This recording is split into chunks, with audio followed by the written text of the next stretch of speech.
जय सिया राम, राधे राधे। कैसे हो आप सब? आई होप आप सब अच्छे होंगे। द्रौपदी ने क्यों दिया था भीम के बेटे को श्राप, जो बना उसकी मृत्यु का कारण। घटोत्कच भीम और हिडिंबा के बेटे थे, जिसका कारण महाभारत ग्रंथ में विशालकाय शरीर वाले योद्धा के रूप में मिलता है। एक कथा के अनुसार घटोत्कच को द्रौपदी के एक श्राप का सामना करना पड़ा था, जो उनकी मृत्यु का कारण भी बना। तो चलिए जानते हैं द्रौपदी ने घटोत्कच को क्यों और क्या श्राप दिया था। महाभारत की कथा आज भी प्रेरणा का स्रोत बनी हुई है। द्रौपदी महाभारत में मुख्य पात्रों में से एक रही है। कई लोग द्रौपदी द्वारा दुर्योधन का अपमान करने को भी महाभारत का कारण मानते हैं। ऐसे में चलिए जानते हैं कि द्रौपदी ने भीम के पुत्र को ऐसा कौन सा श्राप दिया था जिसके कारण उसे कम उम्र में ही मृत्यु का सामना करना पड़ा।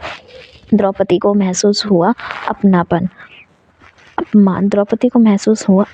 कथा के अनुसार एक बार घटोत्कच को अपने पिता भीम के साथ पांडवों के राज्य देखने आया।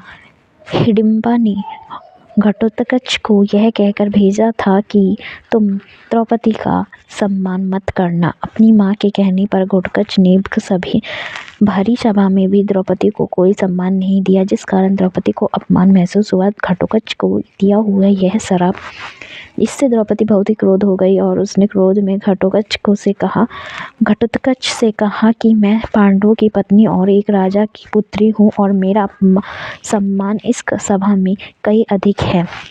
तुमने अपनी राक्षसी माँ के कहने पर मुझे भरी सभा में अपमानित किया है और अब मैं तुम्हें इसका परिणाम झेलना होगा। तब द्रौपदी ने घटोत्कच को यह श्राप दिया कि तुम्हारी कम उम्र में ही मृत्यु हो जाएगी और तुम बिना युद्ध लड़े ही मारे जाओगे। कर्ण ने चलाया अमोघ अस्त्र।